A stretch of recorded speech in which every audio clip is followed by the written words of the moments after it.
Hi everyone. Today's lecture, the second lecture in the Principles module, will focus on oceans and the climate system.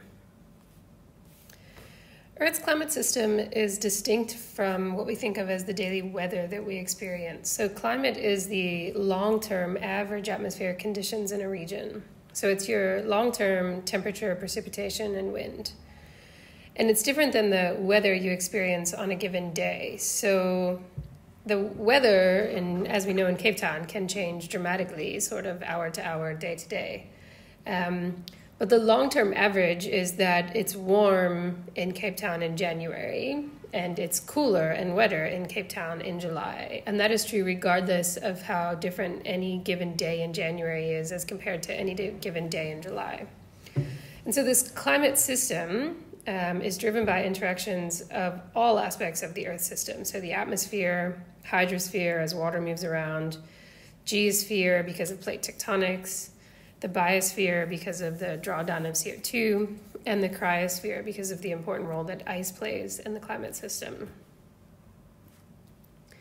So the climate system really focuses on exchanges of energy and moisture between these various five spheres. And the issue with climate and why it's so complex is that none of these changes occur in isolation. And all of these systems affect one another and have feedbacks, and one small change can have a massive ripple effect throughout the other systems. And these are called feedbacks and amplifications. And the ocean, since this is an introduction to oceanography course, is a really major component of the Earth's climate system.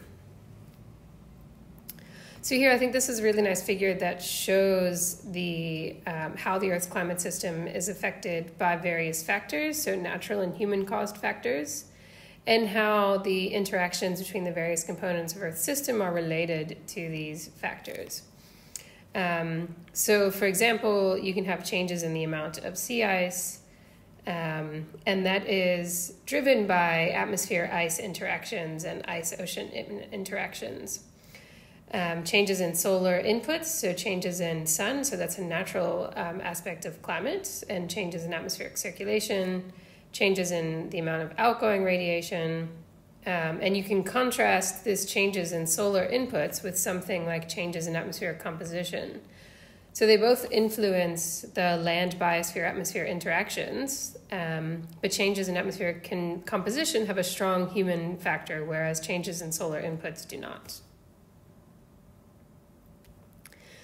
And getting back to the complexities of the climate system is this concept of feedback loops. And these feedback loops are how the ocean atmosphere processes respond to something. And so when something changes, when you have an initial condition change or a forcing, the rest of the Earth system responds in sort of a domino effect. And so there's a couple of examples here. So when you have a situation where A leads to B, and B leads to more of A, that's a positive feedback loop. In a situation where you have A leads to B and B leads to less of A, you have a negative feedback loop. So the examples they give here are pretty good ones. So a positive feedback loop amplifies an initial condition. So a little bit of warming leads to more water vapor going into the atmosphere. So that's your A is the little bit of warming, B is the water vapor in the atmosphere. So A leads to B. Now B, this more water vapor in the atmosphere, because water is a really good greenhouse gas, means that the more water vapor in the atmosphere leads to more warming, okay? And so in that case, B leads to more of A. Whoops. So A is the warming, B is the water vapor, well, B leads to more A. So that's a positive feedback. And then more A leads to more B, and then more B leads to more A, and you're stuck in this cycle of positive feedback. Another example of a negative feedback loop, but also that is about water vapor, is that warming can lead to more water vapor in the atmosphere. But in this case, more water vapor causes more clouds, okay? And so you have A, more water vapor still.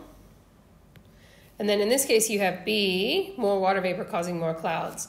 But those clouds actually reflect sunlight and cool things. And so more clouds leads to less of A. So in this case, that's a negative feedback loop. So it's the exact opposite of what we saw with the positive feedback loop.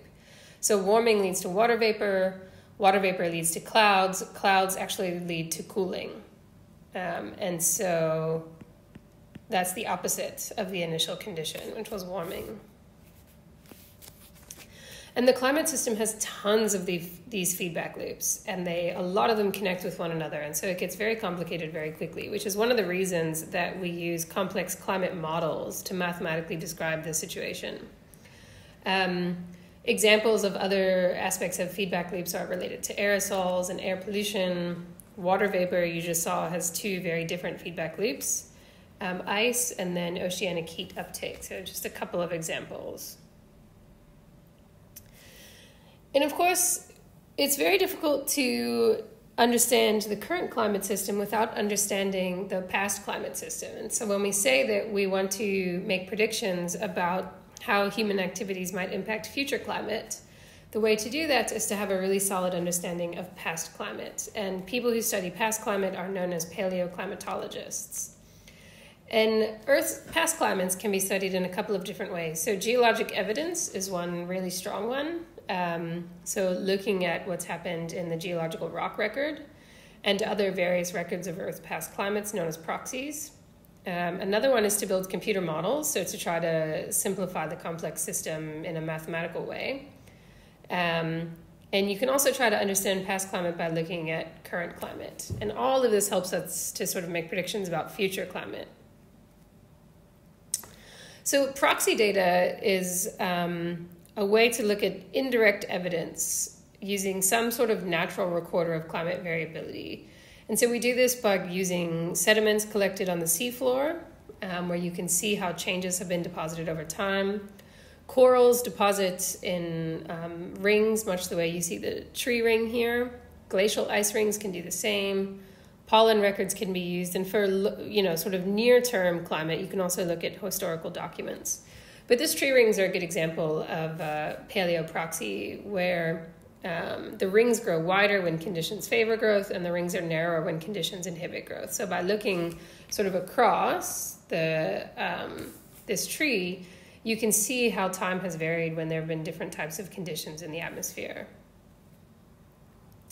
One that a lot of oceanographers work with is a proxy data from ice cores. And so these cores are drilled in Antarctica or other places where you have long ice records, and they naturally record the changes in climate. And so each year you get an annual layer of snow that gets backed down and becomes this glacial ice, and it can preserve a climate record. And we can look at the little air bubbles that get trapped accurately reflect the atmosphere when that snow and ice was laid down. And we can get climate records many, many, many hundreds of thousands of years, almost 1 million years this way.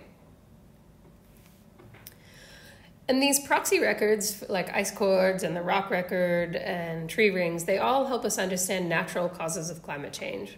And there are a lot of natural causes of climate change, which complicates our ability to understand human causes of climate change. And these also, if you ever encounter someone who's sort of skeptical about changing climate due to human activities, they will often refer to these sort of known natural variabilities. So let's talk about what some of these natural variabilities in climate are. So the first is solar energy changes, the idea that, and we know this is true, that the amount of energy the sun emits has changed over time. It's gotten a lot stronger throughout Earth's history as the sun has evolved and gotten older. And this leads to changes in what are known as sunspots and faculae. So you can see on the left here an image of some sunspots that are huge, and on the right a UV image showing some of that energy being ejected off the sun. And here, if we look, this is on the left-hand y-axis, the total solar irradiance in blue, and then in red, the average Earth's temperature. You can see there absolutely is variability in total solar irradiance. It has a sort of roughly 11-year average in variability. But the pattern in the sort of blue squiggles on green squiggles on the bottom is different than the pattern in red at the top. And you can see that, it's very difficult to suggest that the line on the bottom is what's explaining the line on the top. There's no real correlation between changes in the sun and changes in average Earth temperature. One of the other really big long time scale changes that naturally occurs in Earth's orbit has to do with the Milankovitch theories. And this is the eccentricity of Earth's orbit, the obliquity of Earth's axis, and the precession of Earth's axis. And these are all changing at the same time. So the first is the eccentricity of Earth's orbit, and this varies about every 100,000 years. And this is the shape of Earth's orbit around the sun. So sometimes it's a circle, which is the white line here in the figure, and sometimes it's more elliptical, which is the dashed line. And so you can see it really impacts the distance between the Earth and the sun as to whether it's in one of its more circular or more elliptical stages. The second of Milankovitch theories is the obliquity of Earth's axis. So that's the tilt of Earth's axis of rotation. And here you can see, so the Earth doesn't sit straight up and down, which would be the sort of dashed line here. It actually sits at a tilt like this. And that tilt varies depending on where we are in the obliquity cycle, which varies every 41,000 years. Currently, we're at 23.5 degrees right there. And the third is the precession of Earth's axis. So Earth actually sort of wobbles like a spinning top is one of the better explanations of it. And it impacts the distance that the northern and southern hemispheres are away from the sun. So you can see the sun is not in the center, directly in the center of the orbit. It's actually quite elongated. And there are times when the Earth is closer to the sun in January, and times when it's closer to the sun in July. And so, of course, that has a big impact on the various seasons. The other thing that impacts climate naturally are volcanic eruptions. Volcanic eruptions are a bit different because the previous examples, so like the sun and the Milankovitch cycles, takes a really long time for climate to respond to those forcings. Volcanoes have a really quick impact on climate. So you have a volcanic eruption, all the stuff that comes out, the particles and gases, can block sunlight and send solar radiation back into space before it has a chance to come to Earth. But the problem is the stuff that gets spewed out of the volcano can rapidly sort of settle back down to Earth. And so it's a fairly quick, sort of phenomena that happens and then goes away relatively rapidly. Other things that naturally cause climate change are movements of the Earth's plates. And that can result in changes in ocean circulation. But of course, this is super, super slow, even on geological timescales. Plate tectonics is slow. And so this leads to really slow changes in climate. So there's no way that would account for the sort of modern changes in the climate system. And here, so we know that natural causes of climate change have led to all sorts of interesting time periods in Earth's history. So there's the Pleistocene Ice Age, the Little Ice Age, the Medieval Warm Period. We can see all these documented throughout time. But if we think about the natural causes, so like comparing the emissions from volcanoes to sort of annual emissions from human activity, the human activity emissions are way greater than any volcanic emissions. And a lot of this has to do with relative concentrations of greenhouse gases. So water vapor is a huge contributor to the greenhouse effect, as is CO2, which is the one you hear about the most. And CO2 does have a natural sort of normal concentration in the atmosphere. But human activities have increased that concentration rapidly and significantly from burning fossil fuels. And you can see that here. So this is on the y-axis, the concentration of CO2 in the atmosphere around 1750, which is roughly when the pre-industrial hits. And then it slowly increases until we get this sort of exponential rise in the 50s and 60s to the current level now. I think as of this year, we're at about 415 ppm, last time I checked. It goes up every year when I give this lecture. Methane is another greenhouse gas that has both natural and human sources. It's really potent. So the concentrations of methane are lower than CO2 in the atmosphere, but it's a really, really good warming molecule, so it has a sort of disproportionate impact. And there are other greenhouse gases, so nitrous oxide, CFCs, ozone. CO2 tends to be the one you hear about a lot, but it's important to note there are definitely others that play a role. And this table, you can just take a moment to sort of look through this table. It gives you an idea of some of the key greenhouse gases, where they come from. Some of them are natural, not all of them are. So you can see here, like for tropospheric ozone, had a concentration of 0 before the pre-industrial, and now has a much higher concentration. And CFCs, which have been outlawed in a lot of places, you can see their relative impact. And then the last column is their sort of how good they are at being warming, normalized to CO2. So some of these, like these CFCs, there aren't a ton of them, but wow, they're really good at warming. 12,000 times more powerful than CO2, or 15,000 times more powerful than CO2. So it doesn't take much of these gases to have a big impact on climate. Another cool thing that paleoclimatologists look at to understand climate is ice core data, and that's what I'm showing you here. So on the x-axis, in this case, is age in thousands of years, and the current sort of now is listed as 0, and then you're going back in time this direction. So 200,000 years before the present, 400,000 years before the present, 600,000 years before the present, and 800,000 years before the present. And in red is the CO2 concentration over that time period. And then as green is the methane concentration.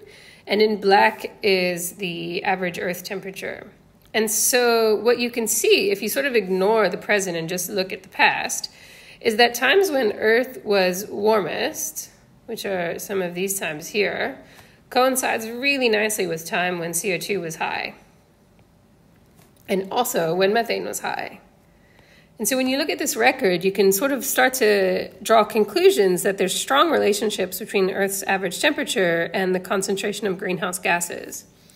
And so then when we see this spike in CO2 from our modern, pre-industrial, and a spike in methane, and then we get this increase in temperature, you can see that we end up with this relationship between what we know to be true in terms of CO2, methane, and temperature, and how our changes in CO2 concentrations from human activities are leading to changes in average temperatures. And we can look based on what we know about how much CO2 is being emitted now. We can make projections about what CO2 emissions will look like in the future. So now this is where we are now at 2020. And I said we were at about 415, and these kind of models do projections for the future depending on how human emissions continue to grow. So we can use these projections to try to predict what's going to happen to the climate system in response to the amount of CO2 that's being emitted. And all of these future scenarios impact the melting of glaciers and ice caps, the size of the seasons, how species are distributed, global average temperature, sea surface temperature, and all of this would continue to happen because the climate has all these feedbacks and these complexities. So even if we stopped releasing CO2 today, it would take a long time for the climate system to stabilize and respond to all of the forcings that have already been put into it. And this doesn't even include other things that like aerosols, which have a big impact on climate. That's something that I study in my research, etc. So I think I'll leave it there. There's some extra slides in the lecture if some of you guys want to go through them. But for the actual lecture today, I just wanted to introduce some of these concepts such as the feedbacks and the connectedness of the climate system. And you guys can look through the slides to learn more about the documented changes, and also the reading that I've assigned has quite a bit about some of the documented changes in the climate system, and particularly the role that the ocean plays as a response to climate feedbacks.